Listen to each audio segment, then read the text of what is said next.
성경 말씀 보겠습니다. 창세기 21장 21절부터 29절, 오늘은 27절부터 29절까지만 교독하겠습니다. 그가 가까이 가서 그에게 입 맞추니 아버지가 그의 옷의 향취를 맡고 그에게 축복하여 이르되, 내 아들의 향취는 여호와께서 복 주신 밭의 향취로다.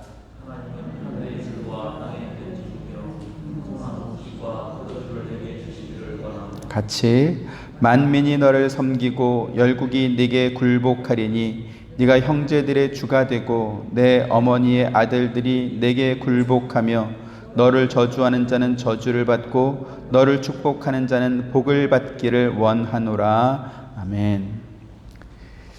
지난주부터 이삭의 가족에 관하여 살펴보고 있습니다.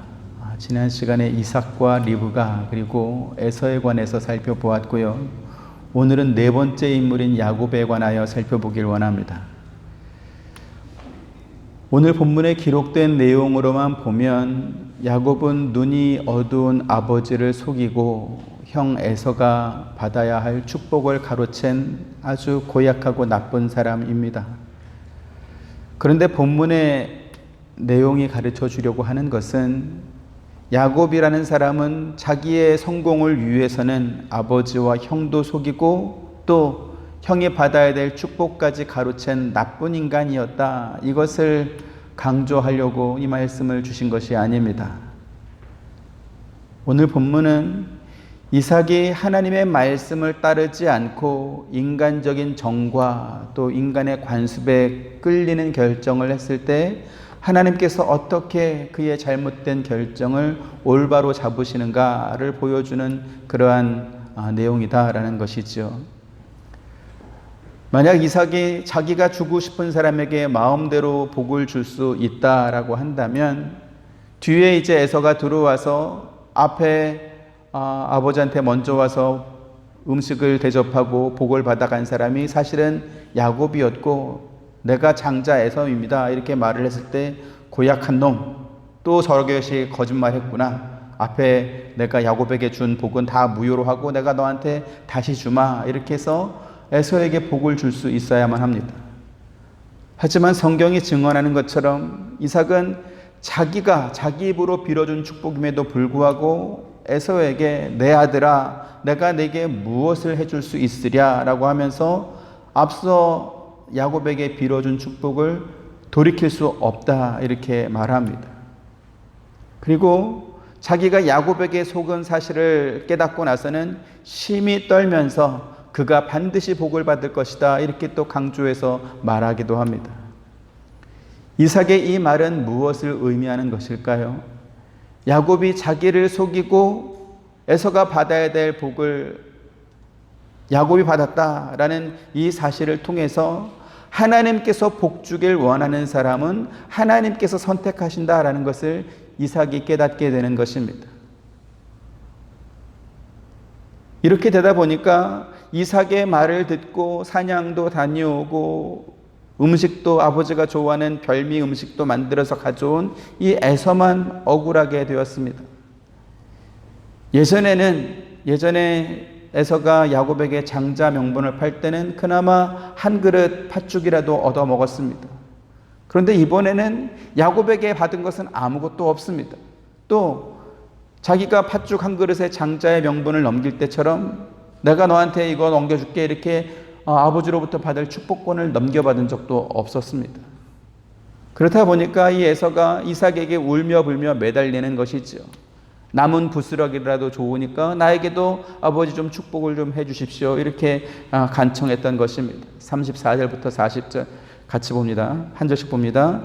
에서가 아버지에게 이르되 내 아버지여 아버지가 빌 복이 이 하나뿐이리이까 내 아버지여 내게 축복하소서 내게도 그리하소서 하고 소리를 높여 우니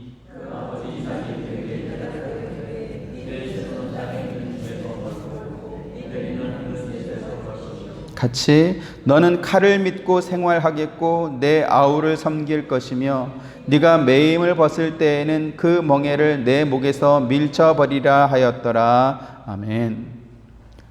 울며 불며 매달리는 에서에게 이삭이 형식적으로나마 무슨 말을 해준 것 같긴 한데, 사실 에서에게 했던 모든 말은 앞서 야곱에게 빌었던 축복을 다시 한번 반복한 것과 같습니다.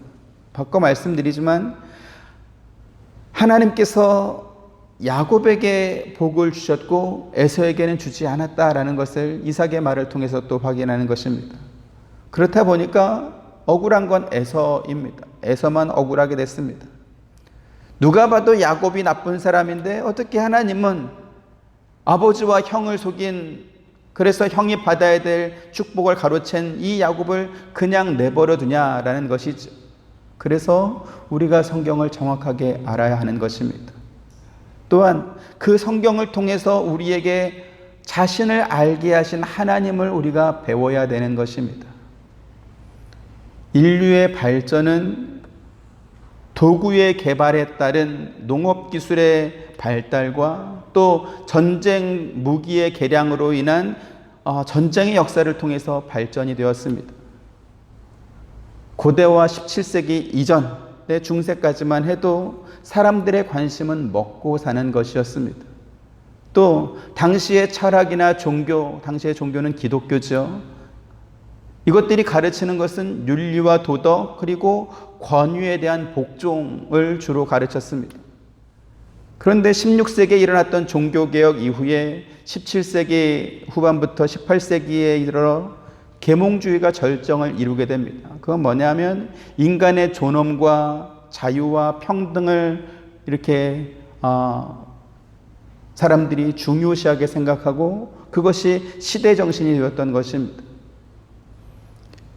기존의 철학이나 종교가 소수 특정인 신분 계급이든지 혹은 무슨 공부든지 이렇게 소수 특정인의 전유물처럼 여겨져서, 그래서 배움이 없는 민중들, 민초들은 권위 있는 사람들의 지시에 그냥 복종하며 살던 여기에서 벗어나기 시작한 것입니다. 그래서 그 전까지 세습화되어 왔던 신분이랄지 혹은 어떤 종교의 어떠한 그런 것들이랄지 이런 모든 것들이 하늘이 내려준 것이다 이렇게 여겼던 이 민중들이 자유와 평등 그리고 인간의 존엄을 주장하면서 이른바 혁명의 시대가 된 것입니다. 가장 대표적인 것이 아마 프랑스 혁명일 것입니다. 프랑스뿐만 아니라 영국에서도 이와 같은 일들이 생겨났습니다. 웨스트민스터 신앙고백서와 대소요리 문답 등 종교개혁의 교리적 기틀을 만들었던 이 영국에서 기존에 가르쳤던 성경의 말씀 혹은 기존에 있던 어떤 교리적 틀을 뭉개버리고 이성의 우위를 주장하는 그 주장에서 벗어나서 이제는 무신론까지 가더라는 것입니다. 신학적으로 암흑기라고 불렸던 타락한 중세 교회의 잘못을 지적하면서 우리가 오직 성경으로 돌아가자, 오직 예수 그리스도께로, 오직 하나님의 은혜로 돌아가자라고 시작된 것이 종교개혁이었습니다. 그런데 아이러니하게도 타락한 교황과 교회의 잘못된 권력을 성경을 근거로 해서 무너뜨린 이 종교개혁 이후에 사람들은 인권과 자유와 평등을 강조하는 인본주의 시대가 시작됐더라는 것입니다. 그렇다 보니까 하나님과 인간이 이렇게 서로 대등하게 의견을 제시하고 또 서로의 선택도 존중하고 구원에 관한 권한도 각자에게 맡겨진 분량까지만 인정하는 그러한 흐름이 생겨나기 시작했습니다. 그리고 그 흐름은 오늘날까지 계속 이어지고 있을 뿐만 아니라 인본주의 신학에 근거한 어떤 논리적 정당성은 더욱더 강화되고 또 정교화되고 있습니다. 그런 면에서 오늘 우리가 읽은 본문은 종교개혁의 신앙의 가르침을 이어받은 교회와 인본주의 신학을 따르는 이 교회 사이에서 전혀 다른 해석을 나누는 대표적인 말씀이 되고 있습니다. 앞서도 말씀드렸지만 창세기 27장에서 가장 큰 피해를 본 사람이 누구냐라고 하면 단연코 에서라고 할 수 있을 것입니다. 물론 이삭도 둘째 아들 야곱에게 속긴 했죠. 하지만 그것으로 인해서 이삭이 손해본 것은 없습니다. 하지만 에서는 어떻습니까? 장남이 마땅히 아버지로부터 받아야 되는 축복을 동생에게 빼앗겼습니다. 또 아버지 이삭에게 울며 강청하는 이 큰아들에게 이삭이 해준 말도 네가 네 아우를 섬기게 될 것이다 라는 그러한 말이었습니다. 무엇보다 에서가 가장 억울한 건 무엇입니까? 그가 아직 태어나기도 전에 하나님께서 큰 자가 어린 자를 섬기리라 라고 말씀하면서 그의 운명을 결정해버린 것입니다. 지금까지 우리가 살펴봤고 또 앞으로도 계속 확인하게 되겠지만 야곱은 그의 인생 전체를 통해서 자기만을 위해 살던 이 야곱이 믿음의 사람으로 성장하게 될 것입니다. 하나님의 간섭과 도우심과 하나님의 함께 하심으로 인해서 점차 믿음의 사람이 되어갈 것입니다. 하지만 에서는 어떻습니까? 성장은 고사하고 하나님 앞에서 기회조차 얻지 못하는 그러한 사람이 되었습니다. 그렇다 보니까 인간의 존엄과 또 자유의지에 따른 선택, 그리고 누구도 차별받지 않는 평등을 강조하는 소위 계몽된 사람들, 인본주의의 신학을 따르는 사람들은 에서를 차별하는 이 하나님을 이해하지 못합니다. 쌍둥이 태아가 엄마 뱃속에서 싸우는 것도 참 드문 일이겠지만, 그러나 아직 태어나지도 않은 아기들의 운명을 미리 결정한 이 하나님의 태도는 참으로 괴이하다, 이렇게 또 말하기도 합니다. 여기에 대해서 하나님께서는 뭐라고 말씀하십니까? 큰 자는 어린 자를 섬기리라 라고 그렇게 말했었죠. 근데 이 말씀에 대해서도 나중에 이제 야곱이 삼촌 라반의 집을 떠나서 고향으로 돌아올 때 400명의 장정을 이끌고 온 형을 만나서 어떻게 합니까? 7번이나 몸을 굽혀서 형에게 절을 합니다. 창세기 33장 3절 같이 보시죠. 시작.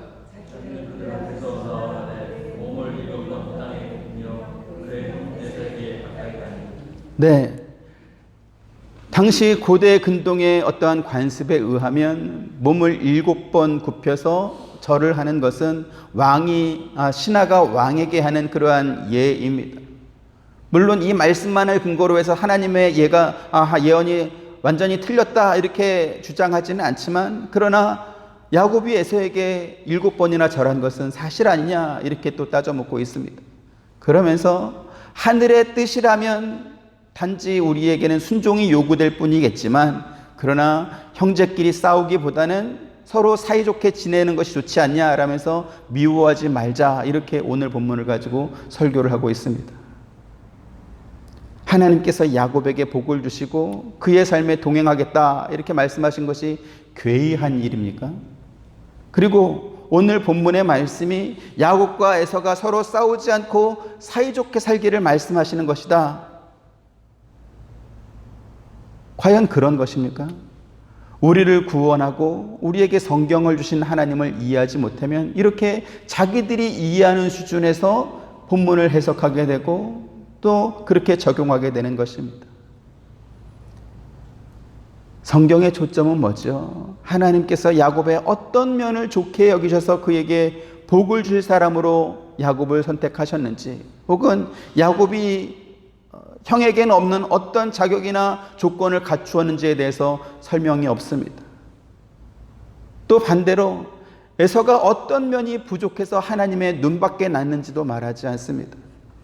두 사람 중에 누가 더 좋은 사람이고 나쁜 사람이었는지, 혹은 누가 피해자였고 누가 가해자였는지, 누가 얄미운 사람이고 누가 억울한 사람인지, 여기에 대해서도 서로 비교하지 않습니다.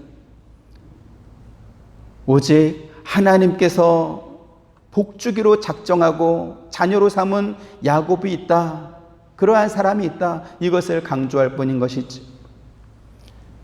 성경은 하나님께서 선택하신 야곱에 관해서 말을 할 때에 하나님께서 그의 인생 전반에 걸쳐서 어떻게 믿음의 사람으로 만들어 가셨는지를 설명하고 있습니다. 그리고 하나님께서는 하나님이 택한 사람이 하나님의 나라와 또 그 영광에 합당한 신령을 갖춘 사람이 될 수 있도록 끝까지 붙들어 가시고 자라게 하신다, 이렇게 또 말씀합니다. 데살로니가전서 2장 11절부터 13절 보시죠. 너희도 아는 바와 같이 우리가 너희 각 사람에게 아비가 자기 자녀에게 하듯 권면하고 위로하고 경계하노니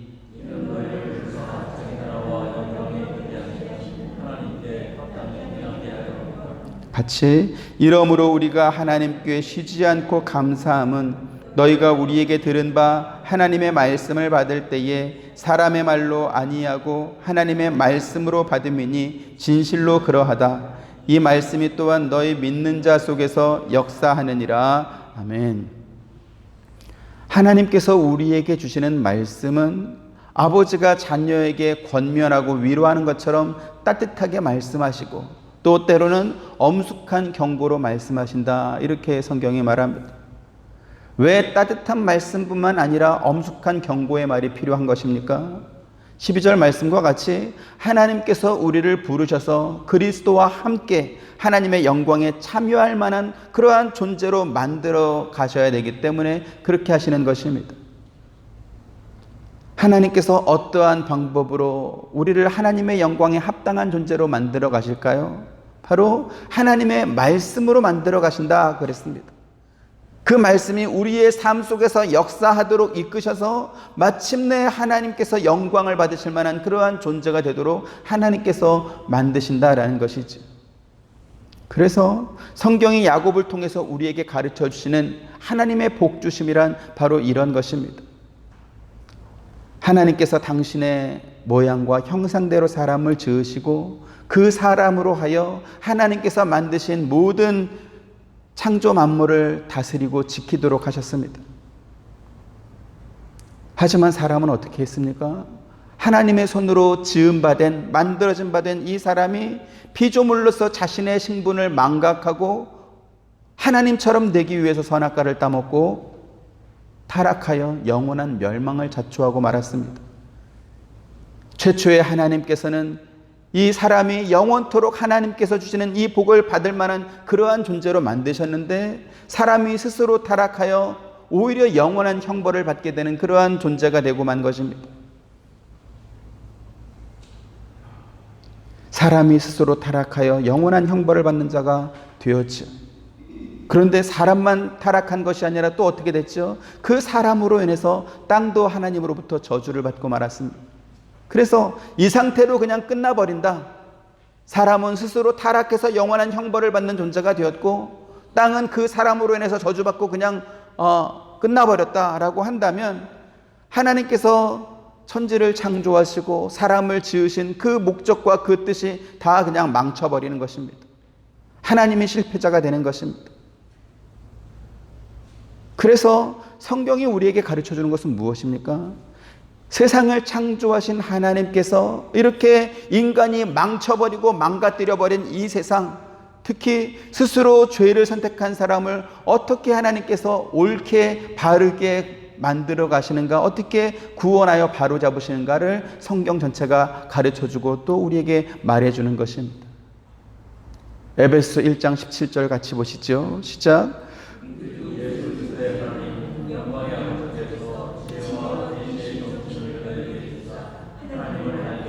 네, 우리 주 예수 그리스도의 하나님께서 지혜와 계시의 정신을 우리에게 주어서 하나님이 누구신지 우리로 하여금 알 수 있게 하셨다 이렇게 말씀하고 있습니다. 우리가 어떻게 하나님을 알게 되었을까요? 우리 주변에 기독교 말고도 많은 종교가 있습니다. 그리고 그 대부분의 종교가 자기들 나름대로의 방법으로 포교 활동을 하고 있습니다. 며칠 전에 저한테 편지가 왔습니다. 손글씨로 쓴 손편지였습니다. 제가 모르는 사람이었습니다. 반가운 마음에 도대체 누굴까? 누가 나한테 이렇게 팬레터를 보냈을까? 그러고 봤더니 팬레터가 아니고 여호와 증인을 믿는 사람이 자기가 성경과 예수 그리스도에 대해서 가르쳐 주겠다 이러면서 이렇게 한 페이지를 빽빽하게 아주 예쁜 글씨로 썼더라고요. 제가 그 편지를 어떻게 쓸 것 같습니까? 바로 찢어서 쓰레기통에 버렸습니다. 여호와 증인 뿐이겠습니까? 다른 종교에 대해서 혹은 그 종교가 믿는 신에 대해서 저는 관심이 없습니다. 아마 여러분도 그럴 것이라고 생각합니다. 그러면 우리만 그럴까요? 아니요. 예수 믿지 않는 사람들도 다 똑같을 것입니다. 우리가 예수 그리스도를 전하고 우리를 구원하신 창조주 하나님에 대해서 아무리 설명한들 그들이 그 설명을 듣고 예수님을 영접하겠습니까? 그들은 그 말을 쉽게 듣지 않습니다. 왜요? 전도하는 사람의 말주변이 부족해서, 혹은 복음을 논리적으로 잘 설명하지 못해서, 이해하지 못해서 그들이 받아들이지 않고 그들이 믿지 않는 것입니까? 그것이 아닙니다. 하나님께서 그들에게 지혜와 계시의 정신을 주어 하나님을 알게 하지 않았기 때문에 그들이 듣지 못하고 그들이 믿지 않는 것입니다. 우리 성경에는 여기 정신이라고 번역되었지만 다른 성경에는 성령으로 이렇게 번역하고 있습니다. 그러면 지혜와 계시의 성령을 주어 하나님을 알게 된 사람은 그렇지 않은 사람과 어떤 면에서 다를까요? 1장 18절 같이 또 봅니다. 시작.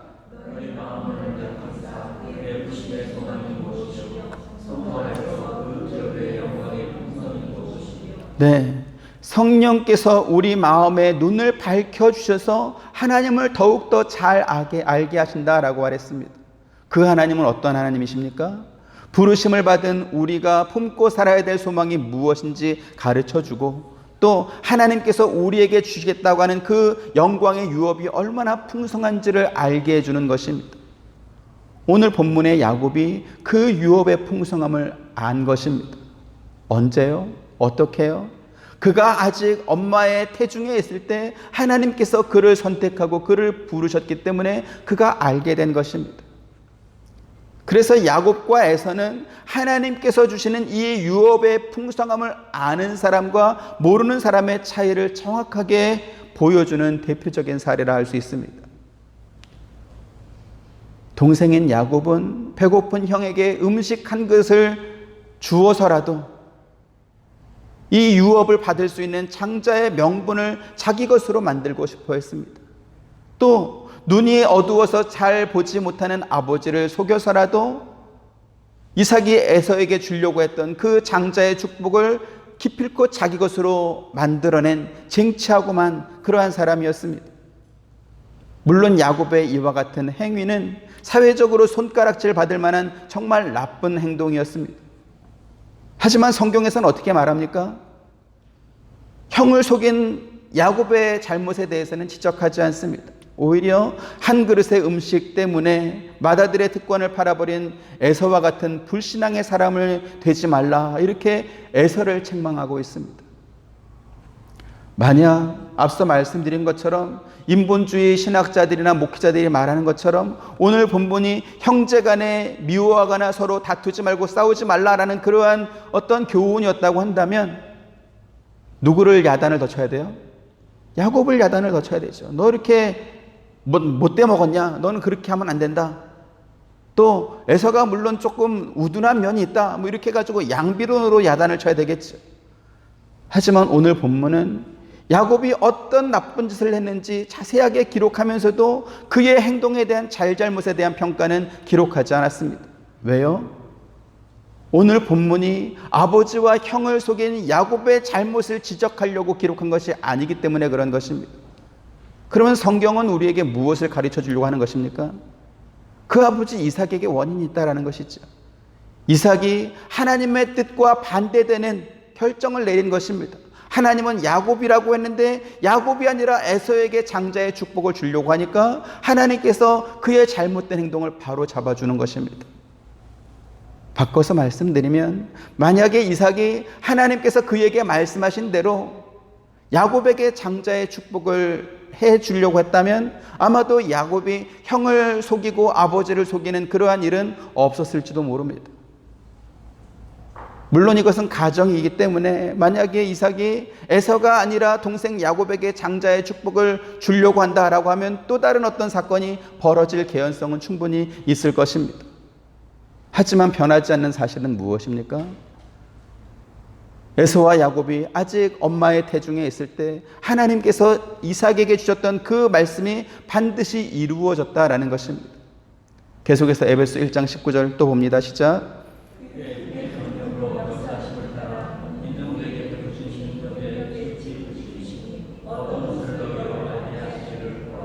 네, 하나님께서 이삭의 잘못된 선택을 그의 힘의 강력으로 바르게 잡고 있습니다.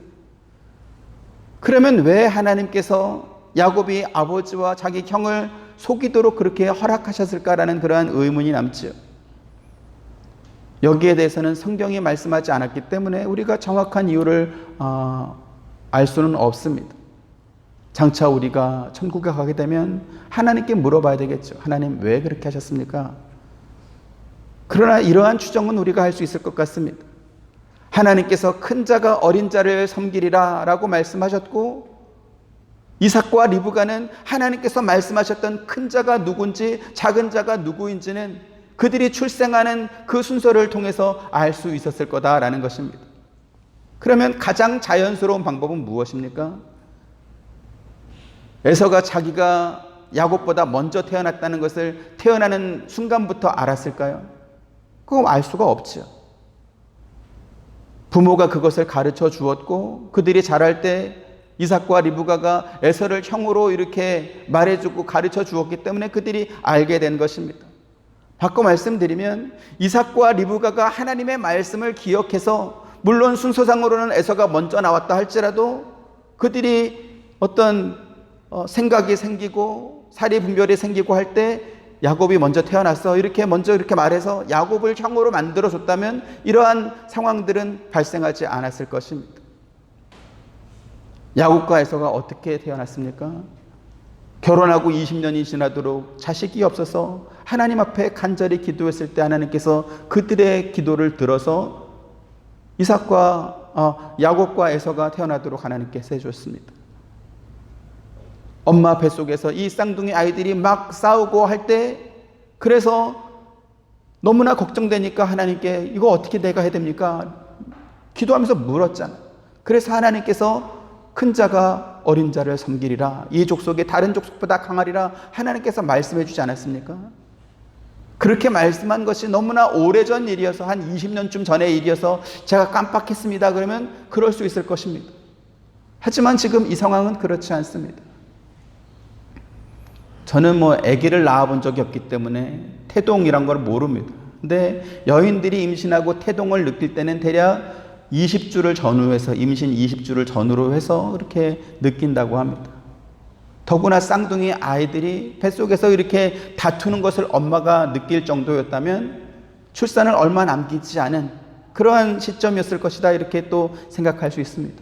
아무리 길게 잡아도 20주면 총 20주간, 40주간 중에서 절반이니까 한 3, 4개월, 4, 5개월 전에 이것을 느낀 것이죠. 그리고 하나님께서 그들에게 말씀해 준 것입니다. 따라서 그들이 하나님의 말씀을 기억하고 순종하려고 했다면 얼마든지 야곱을 형으로 에서를 동생으로 해서, 그래서 하나님께서 그들에게 말씀하신 대로 야곱에게 아빠가 축복을 해 주어도 에서가 반박할 수 없는 그러한 상황은 얼마든지 이삭과 리브가가 만들 수 있었을 것입니다. 하지만 이삭과 리브가는 어떻게 했습니까?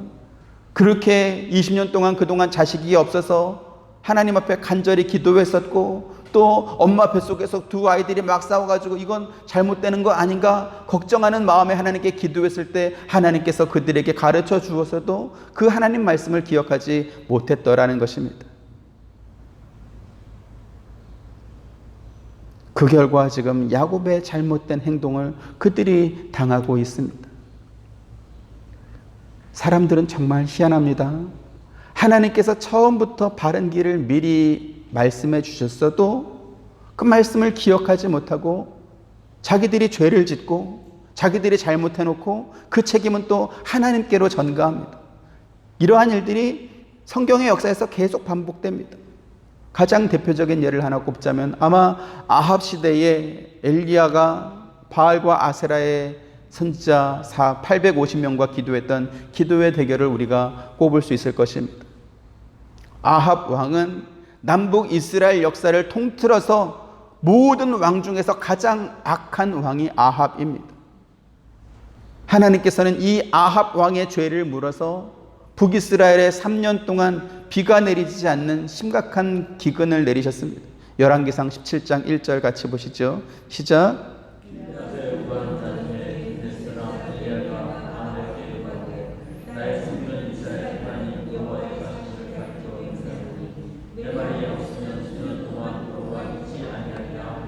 네, 이렇게 사마리아에 심한 기근이 있었던 3년이 지나고 하나님께서는 다시 엘리야를 통해서 그 땅에 비를 내리시겠다라고 전해라 이렇게 말씀합니다. 열왕기상 18장 1절 2절 또 봅니다. 많은 날을 지내고 제3년에 여호와의 말씀이 엘리야에게 임하여 가라사대 너는 가서 아합에게 보이라 내가 비를 지면에 내리리라.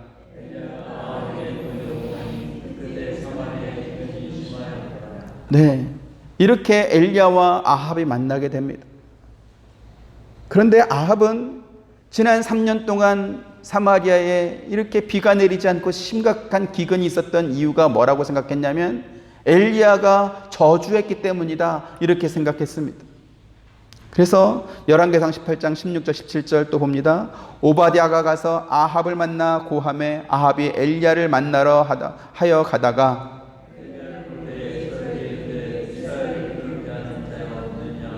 네, 이스라엘을 괴롭게 하는 자 너냐 이렇게 지금 아합이 묻고 있습니다. 그러자 엘리야가 내가 이스라엘을 괴롭게 한 것이 아니라 아합 왕 당신과 당신 아버지의 집안이 여호와의 명령을 버리고 바알 우상을 쫓았기 때문에 이렇게 된 것이다 이렇게 대답합니다. 18절 또 봅니다. 시작.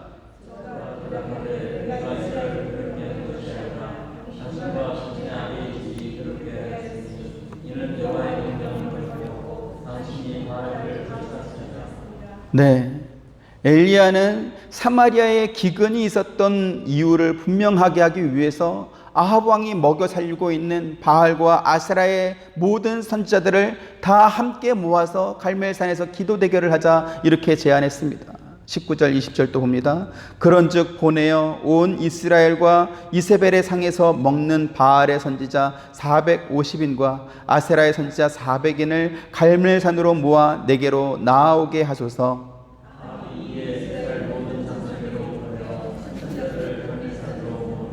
네, 이세벨이라는 인물이 나옵니다. 이세벨이라는 사람은 두로 지방, 신약 성경에는 두로와 시돈 이렇게 설명하고 있고요. 고대 명칭으로는 페니키아, 베니게 지방입니다.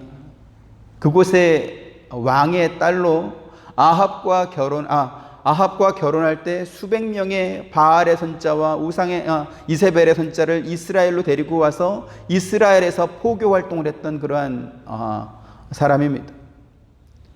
이세벨은 사마리아에 바알 우상을 위해서 제단을 쌓고 또 아세라의 신상을 만들어 세웠습니다. 그런가 하면 자기 고향에서 데리고 온 이 우상의 선자들을 북이스라엘 전역으로 이렇게 보내서 그래서 기존의 여호와의 제사장과 레위인이 하던 그 역할들을 이 우상의 선자들로 하여금 대신하도록 했던 그러한 사람이었습니다. 그래서 엘리야는 이스라엘 전역의 사람을 보내서 바알과 아세라의 선자들을 모든 선자들을 다 갈멜산으로 불러 모아서 함께 기도 대결을 해보자. 왜? 아까 아합이 사마리아에 비가 내리지 않는 그 3년 흉년이 엘리야 때문이라고 말을 했기 때문에 그것이 엘리야 때문에 그런 것인지 아니면 우상 숭배 때문에 그런 것인지 한번 확인해 보자는 것이었죠. 그러면 왜 엘리야는 이 모든 우상의 선자들을 한데 불러 모으라고 말했던 것일까요? 그 이유에 대해서 성경은 이렇게 말합니다. 40절 같이 봅니다. 시작.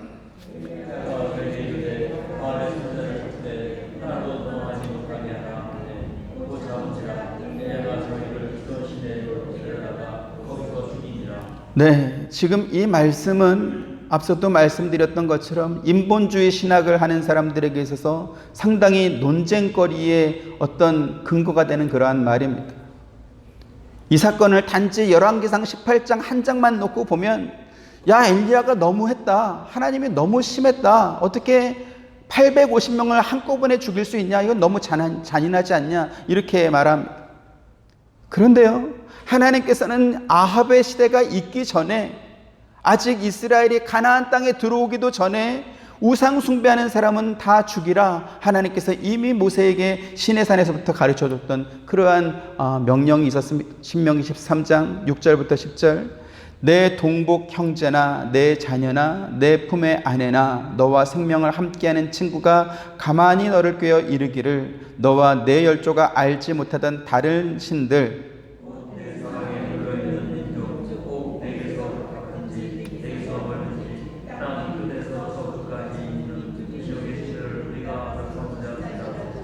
너는 그들을 쫓지 말며 듣지 말며 긍휼히 보지 말며 애석히 여기지 말며 덮어 숨기지 말고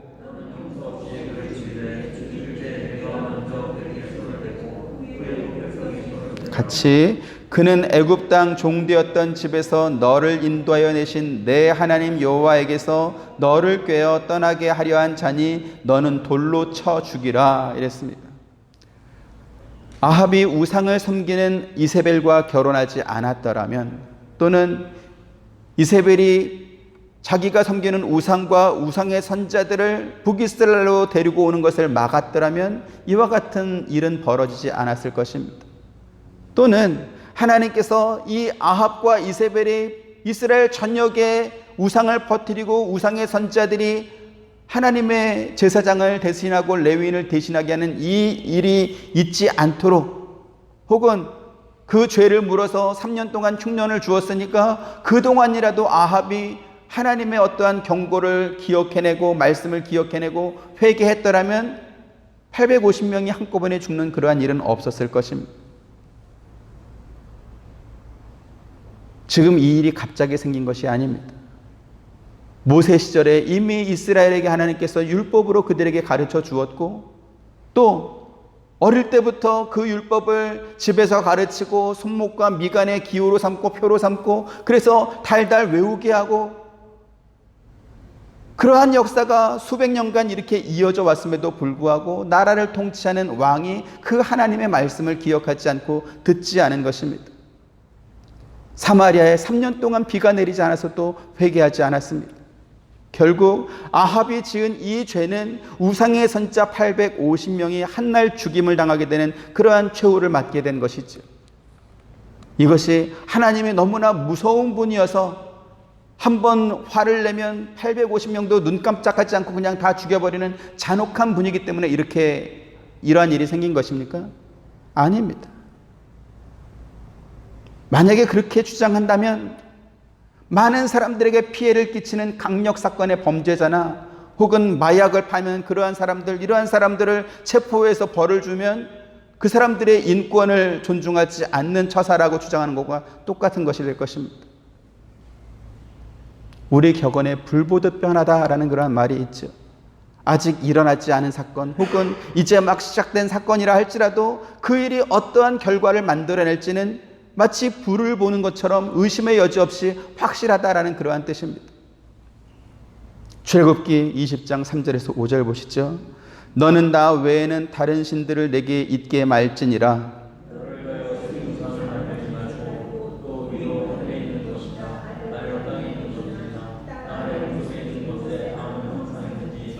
같이 그것들에게 절하지 말며 그것들을 섬기지 말라. 나 여호와 너의 하나님은 질투하는 하나님인즉 나를 미워하는 자의 죄를 갚되 아비로부터 아들에게로 3, 4대까지 이르게 하거니와 이랬습니다. 하나님께서는 우상을 섬기는 자의 죄를 반드시 갚되 아버지로부터 아들에게로 3, 4대까지 이르게 하겠다. 이것을 단지 말로만 전한 것이 아니라 어떻게 했습니까? 하나님의 손으로 돌판에 써가지고 주었습니다. 그리고 아합 왕 이전에도 우상을 섬겼던 많은 사람들이 있었지 않겠습니까? 그 모든 역사가 이스라엘 백성들은 알고 있었던 것입니다. 그들의 역사에서 분명히 확인된 바가 있었습니다. 그럼에도 불구하고 아합 왕은 이방에서 우상의 선자들까지 데리고 와서 아까 성경에 우리가 본 것처럼 상에서 먹었다 그러지 않습니까? 같은 상에서 먹었다라고 할 정도로 그렇게 대우하고 존중해주고 그들의 권리를 보장해주고 하는 그러한 일들을 했던 것입니다. 그 결과 북이스라엘 전체가 바알과 우상을 섬기는 그러한 나라가 되고 만 것입니다. 엘리야가 우상의 선자들을 이스라엘의 율법에 명시된 대로 한날 처리한 것, 처분한 것, 이것이 무자비한 심판입니까?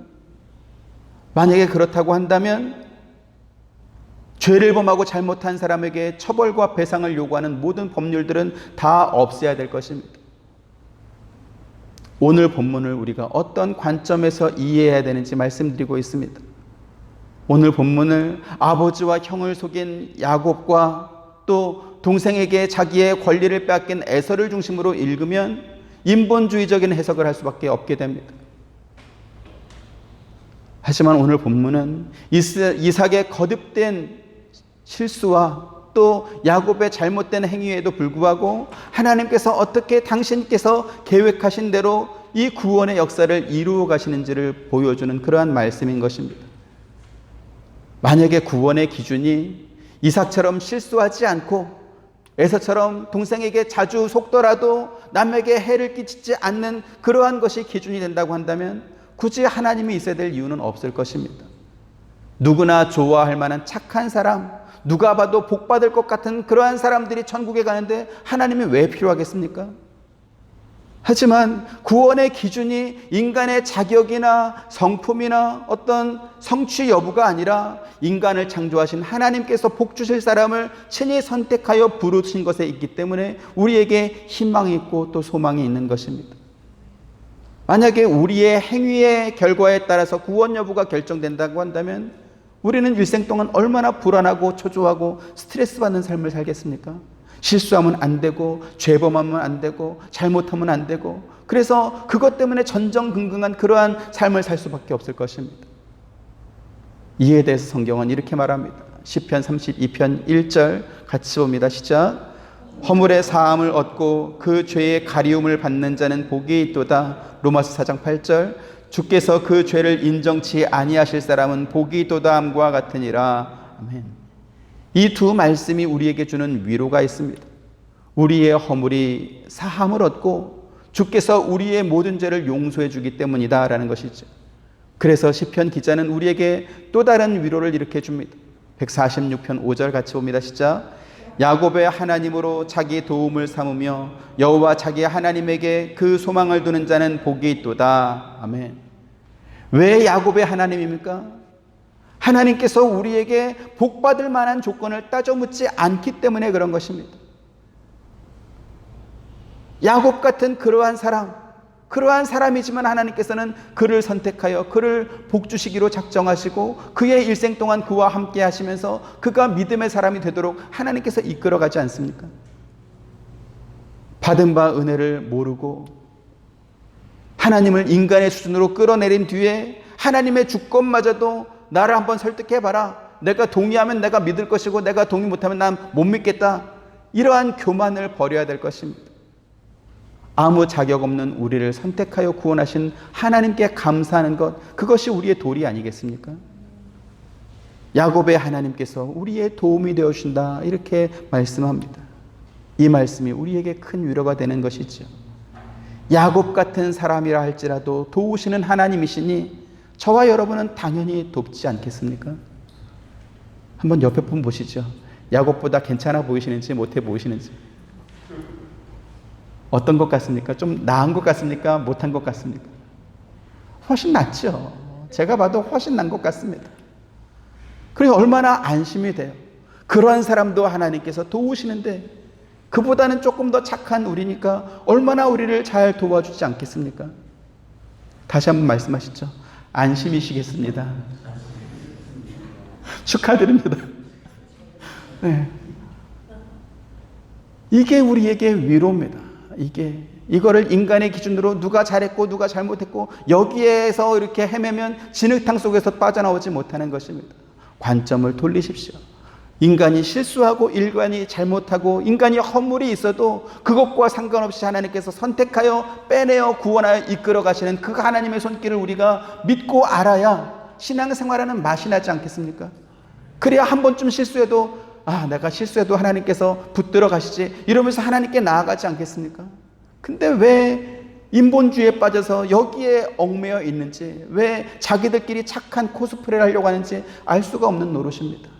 그래서 성경을 제대로 알아야 되고 이 성경을 우리에게 주신 하나님의 뜻을 발견해야 되는 것이고 그 하나님의 뜻에 감사하면서 교만해지지 말고 잘 따르는 저와 여러분 되시기를 주님의 이름으로 축원드립니다. 은혜로우신 아버지 하나님 감사합니다. 우리가 성경을 통해서 보지만 형편없는 야곱임에도 불구하고 하나님께서 그를 엄마 태중에 있을 때 이미 선택하여서 하나님의 자녀로 하나님께서 복 주실 사람으로 삼으시고 또 그의 모든 생애를 통해서 이끌어 가시는 것을 우리가 성경을 통해서 확인하고 있습니다. 사실 우리도 야곱과 별다른 것이 없는 그러한 부족하고 허물 많고 죄 많은 사람임에도 불구하고 하나님께서 우리를 당신의 자녀로 선택하여 부르시고 또 복 주시겠다고 약속하시고 우리를 또 하나님의 손으로 인도하시는 것을 우리가 우리의 삶을 통해서 경험해 봅니다. 겸손하게 하나님의 이끄심에 하나님의 주권에 순종하고 감사하는 신앙생활을 할 수 있도록 은혜 더하여 주옵소서. 예수님의 이름으로 기도합니다. 아멘. 지금은 우리 주 예수 그리스도의 은혜와 하나님의 크신 사랑과 보혜사 성령님의 감화감동 교통하심이 우리를 부르시어 자녀로 삼으신 하나님께 감사하는 사랑하는 모든 성도님들의 머리 위에와 가정과 생업과 하시는 모든 일들 가운데 지금부터 영원토록 함께 있기를 축원하옵나이다. 아멘.